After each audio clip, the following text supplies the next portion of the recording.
บายดีทานผู้ชมยินดีต้อนรับทุกท่านเข้าสู่การรายงานพยากรณ์อากาศ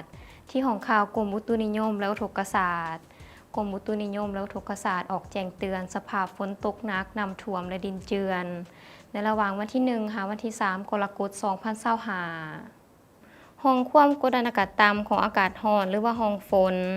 ยังสืบต่อผาดผ่านอยู่ทั้งภาคเหนือลงหาภาคกลางของประเทศลาวปองไซยอมความกดอากาศต่ำของอากาศร้อนที่ปกคลุมอยู่ประเทศเวียดนาม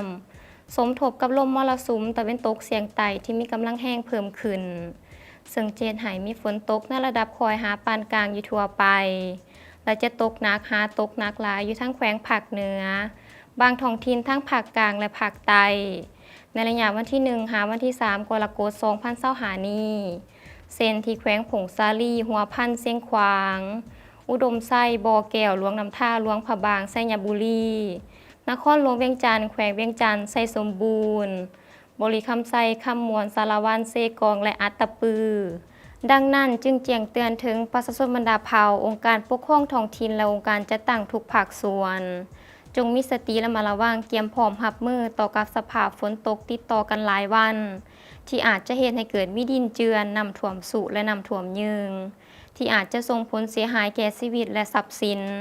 โดยเฉพาะแม่นผู้ที่อาศัยอยู่เรียบตามแคแม่น้ำและเขตพื้นที่ต่ำที่เมืองเก่า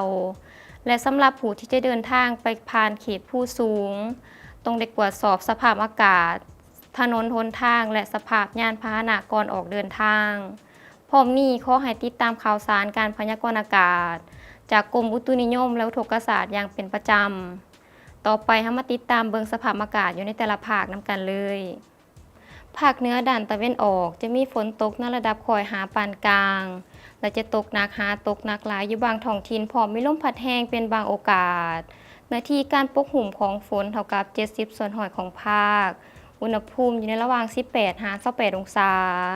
ภาคเหนือด้านตะวันตกจะมีฝนตกในระดับคอยหาปานกลางและตกหนักอยู่บางท้องถิ่นพร้อมมีลมพัดแรงเป็นบางโอกาสเนื้อที่การปกคลุมของฝนเท่ากับ65ส่วนร้อยของภาคอุณหภูมิอยู่ในระหว่าง22ถึง32องศาที่นครหลวงเวียงจันทน์จะมีฝนตกในระดับคอยหาปานกลางและตกหนักอยู่บางบริเวณพร้อมมีลมพัดแรงเป็นบางโอกาสเนื้อที่การปกคลุมของฝนเท่ากับ65ส่วนร้อยของพื้นที่อุณหภูมิอยู่ในระหว่าง25ถึง32องศาภาคกลางจะมีฝนตกในระดับคอยหาปานกลางและตกหนักหาตกหนักหลายอยู่บางท้องถิ่นพร้อมมีลมพัดแรงเป็นบางโอกาสเนื้อที่การปกคลุมของฝนเท่ากับ75ส่วนร้อยของภาค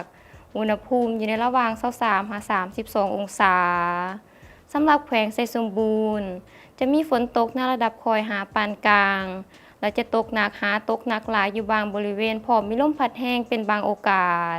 เนื้อที่การปกคลุมของฝนเท่ากับ65ส่วนร้อยของพื้นที่อุณหภูมิอยู่ในระหว่าง19ถึง27องศาภาคใต้จะมีฝนตกในระดับคอยอยู่ทั่วไปและจะตกปานกลางหาหนักอยู่บางท้องถิ่นพร้อมมีลมพัดแรงเป็นบางโอกาสเนื้อที่การปกคลุมของฝนเท่ากับ60ส่วนร้อยของภาคอุณหภูมิอยู่ในระหว่าง24ถึง32องศาสำหรับเขตภูเพียงบริเวณจะมีฝนตกฟ้าห้องฟ้าเหลื่อมในระดับคอยหาปานกลางและตกหนักอยู่บางบริเวณพร้อมมีลมพัดแรงเป็นบางโอกาสเนื้อที่การปกคลุมของฝนเท่ากับ60ส่วนร้อยของพื้นที่อุณหภูมิอยู่ในระหว่าง14ถึง25องศาท่านผู้ชมที่เคารพมาฮอดนี้การรายงานพยากรณ์อากาศก็ได้หมดเวลาลงแล้วท่านสามารถติดตามข่าวสารการพยากรณ์อากาศได้ที่ Facebook และ YouTube ที่ขึ้นด้านล่างนี้สำหรับมื้อนี้ขอกล่าวคำว่าสบายดี